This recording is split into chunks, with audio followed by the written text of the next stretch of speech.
Hello, Leo. Welcome to Higher Source Tarot for your 2025 year of predictions, tarot and oracle card reading. We are going to start off with an angel number. Keep this in the back of your mind as you go throughout 2025. The number 1717, 1717 may be a drama alert, independence, soul mission, alone time, learning, healing, aspiration. So if you have somebody around you who is a bit dramatic, you may find that you give yourself a little time and space from them. Take a few deep breaths and focus inward. You need time to think things over and consider your options. At this time, you must rely solely on yourself. You might not believe it, but you're heading in the right direction. What appears to be a lull in activity is just a natural part of the process. So if you've been trying to do something, start a business, write a book, record a song, start a social media platform, whatever it is, if it seems like it's been kind of quiet, you're right in the precipice of taking off. And then you have the Radiant Goddess card. I love this one. Acceptance. You are an amazing god or goddess ready to fully understand how significant you are.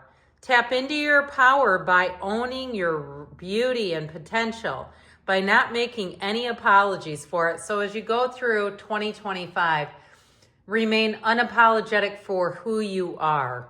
Okay, as you make gains, you don't have to minimize that. You're not here to play small. You don't have to shrink down so others don't feel the power within you. We can all access that. It's just a matter of learning how to manage our own energy, our own mindset. There's no apology for that. All right, now we will shuffle the tarot so you can see that I shuffled the oracles prior to reading just to save a little time.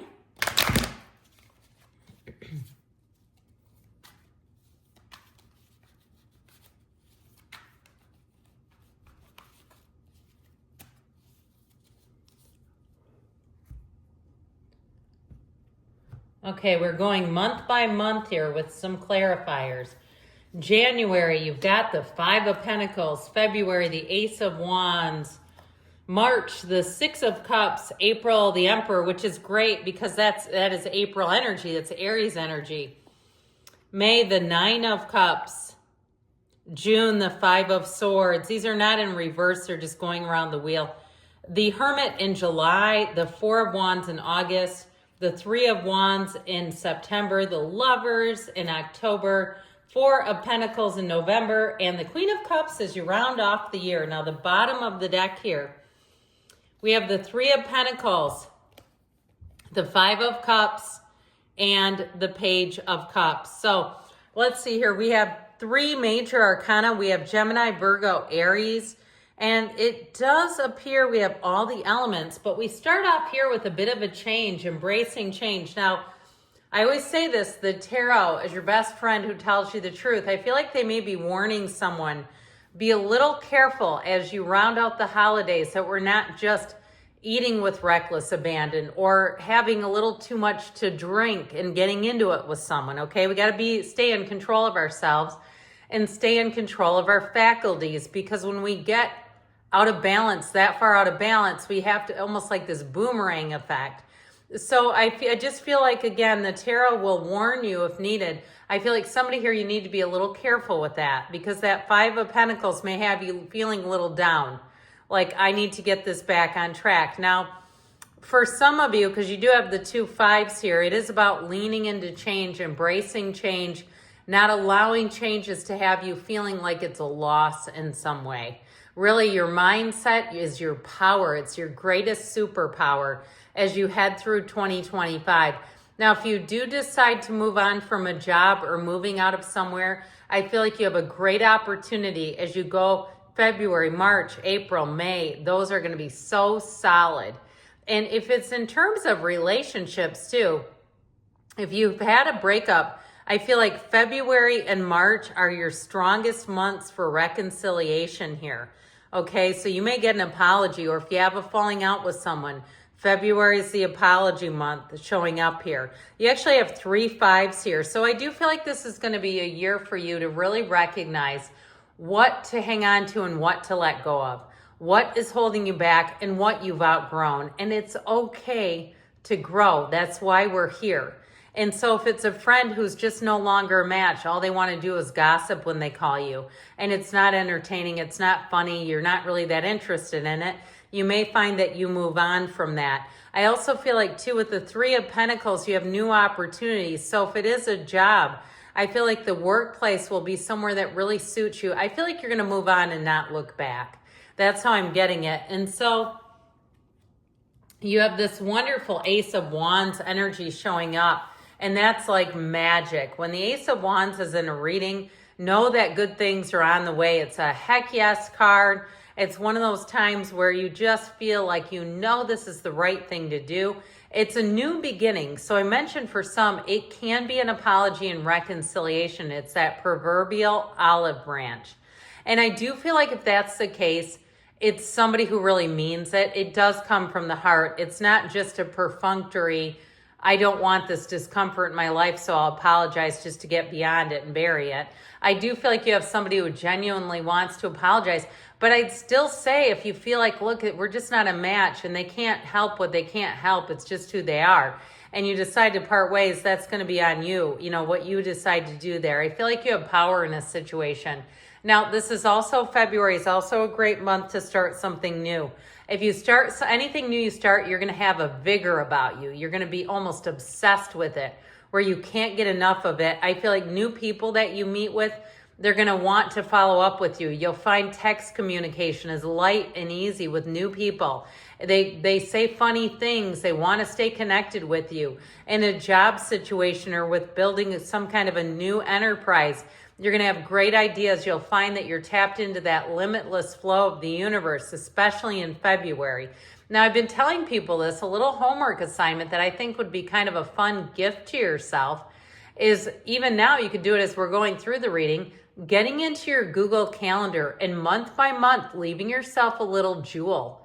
Because by the time we get into December 2025, you may not remember some of this stuff. It would be kind of fun, I think, just to give yourself a little note, okay? Like apology coming, or great month to start something new. How about that book you've been meaning to write, or that gym or fitness program?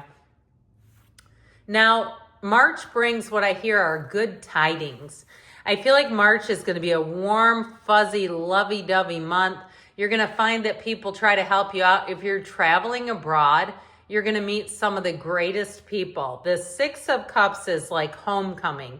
It's people that feel like family right off the bat. You've never met a stranger with the 6 of Cups. And it is a card too. Again, with the reconciliation, you have it with this Page of Cups, 6 of Cups. But I also want to tell you with the 5 of Cups here, it's somebody who cannot stop thinking about you. So again, you may have somebody who comes back around. If it is just a friend, I still feel like they have love for you. And I mean that even in a platonic way, okay? It's that 5-6 is meant to be together. Now, I will say in terms of new love too, though, it's someone who's very thoughtful, who is very, in some ways, a kid at heart with the Page and that 6 of Cups. Somebody who likes adventure. They like to kind of let their hair down. They might be a Gemini.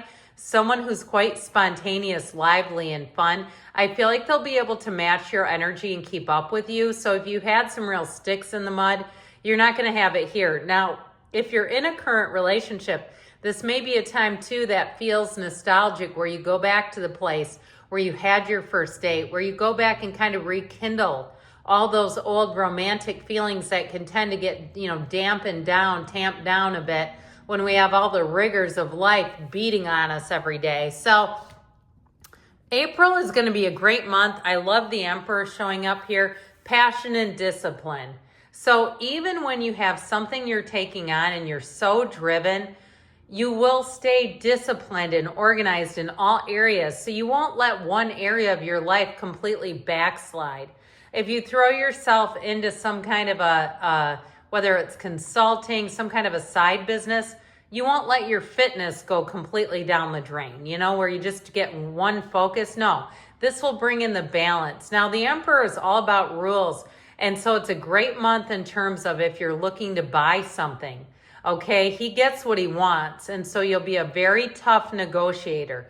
If you do anything with real estate, I feel like this will be a lucrative month for you. And if you're looking to move, that Three of Pentacles and Emperor energy has you picking up the keys to the new place. It's a great energy. He's the great architect of the universe. So you'll find creative solutions to things. You won't get bogged down in mundane problems and get stuck on things that just, really can be resolved pretty quickly with a little creativity and intellect. So into May, it shows you sitting pretty with this Nine of Cups energy. Wish fulfillment, also one of the lottery tickets of the tarot. So April, May will be great for money, okay? This may be one of those times where you get a lucky break. Even doing things and like looking online and seeing free stuff, okay? If you do any kind of a resale business or scoring things, you get, lawn equipment or something at like an insane deal. Some neighbors, like, I'm moving, take it. Okay, this is where you're gifted things and you'll say, I don't know why they would give me this.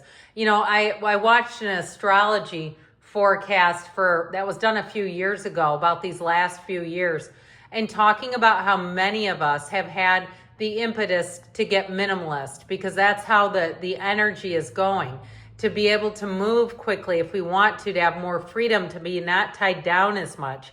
So while, again, you may gain some things out of it, I do feel like people around you will be going a little lighter. This is an energy too, though, about feeling the love, feeling like two people will go out of their way to take care of you. You're never alone with the tarot. So into June, you do have another one of these fives. And I feel like this is where you let somebody's words fall like bricks. If somebody tries to pull you into a conflict, be aware of it. This is where a note to yourself would be good. Be aware of conflicts in this month because in June, you may have the energy of others sort of being a bit unstable or unsteady around you. And so just being aware of that can help you to mitigate problems so you don't end up stepping in it by accident. Now, this Hermit energy shows you coming out on the other side in August. So I do feel like with the Hermit, you've gained wisdom. For some of you too, you may get a promotion here or an opportunity to be like a mentor or a teacher, teach a class. This energy of the Hermit, know thyself. You're going to be feeling very spiritually fit. But when we're spiritually fit, that's when we can manifest the easiest. So our energy is in alignment. We have that brain-heart coherence because we oftentimes go through life like two people. The brain takes the day shift and the heart takes the night. And then by the time we try to come back together, it's kind of a mess. There's something unified here. That's what I keep hearing, unified champion. And so with this Hermit energy, I feel like you're going to have smooth sailing in the summer months. It goes all the way through the fall. And I really think even up until December, it's going to be looking really good. So into August here, we have, I hope I said this was July. I meant to. That was June. That's July. So into your season here, the Four of Wands is a wedding. It is a law of attraction energy. And it's also a time of great expansion for you. This is where you're going to find that things seem to come together easily. You have great energy for partnerships, collaboration here, starting something new. This is also a great time to move with the Three of Pentacles, Four of Wands. I just feel like you're going to find too, I mentioned in terms of perhaps being a supervisor or teaching, with that Four of Wands, you're going to continue to get new opportunities with career and work. Now, it is a wedding too. So again, I mentioned February and March are great for love. You may find that as you get into August, September, October, the love is even stronger. Okay, this is like wedding season. So the Three of Wands in September shows lots of progress. You have the 3 and 4 right next door to each other. So we have another 3 here. And so it's a time of growth and expansion. Again, for some of you, if you're single, you may be surprised and find by the time summer ends and fall begins that you're looking at moving in together or planning a trip. This would also be a great time for travel as well. So if you're thinking about planning some travel plans, I'd stay away from June, but I do feel like the rest of the months are looking pretty good. Now, in terms of this wonderful lover's energy, it represents choices. This is also a great month to travel. So this is October now. And so with this lover's energy, you're going to find that October delivers abundance. You're going to be feeling the love. You're going to have more opportunities here. Like I said, if it's travel, it's also a time to have a soulmate energy come in. So if you haven't found love by now in the year, you've got it sprinkled throughout the year. I mean, it's basically like every quarter, there's lots of strong energy. And like I said before, I think it's going to be somebody who's going to be fun, uplifting, positive energy, positive vibes, somebody who's very easy to be around. I keep seeing a dimple in their cheek. So if it's you, then I'm seeing yours. But if it's them, I'm seeing theirs too. And it's just so darn cute. So into November here, we've got the Four of Pentacles. That 3-4 of Pentacles is an energy too of being a bit conservative. I don't feel like it's fear-based. I just feel like for some of you, you may get mindful if you end up, especially in those last months of summer and into fall, perhaps being a bit freer with what you put in your body. It's like the Four of Pentacles is about money, but it also can be the energy of the body. This may be a time where you start tightening things down again in terms of eating and exercise and things like that. So again, you can mitigate that by making sure if you look and go, man, I'm starting to get out of control over here, that you don't allow yourself to get too far off the beam. Now, it may also be a time of saving money, but ultimately with the end here with this Queen of Cups, it's a wonderful time in December of feeling family vibes, feeling the love, finding that you can talk to people very freely. You're going to have great connections where you're going to have a group of people, I feel, where you can talk with them. Like you have your people here. It's a card of very strong intuition too. So again, throughout the year, following your intuition, listening for the energy from your guides. You have great things coming. I love you, Leo, and I'll be back again soon.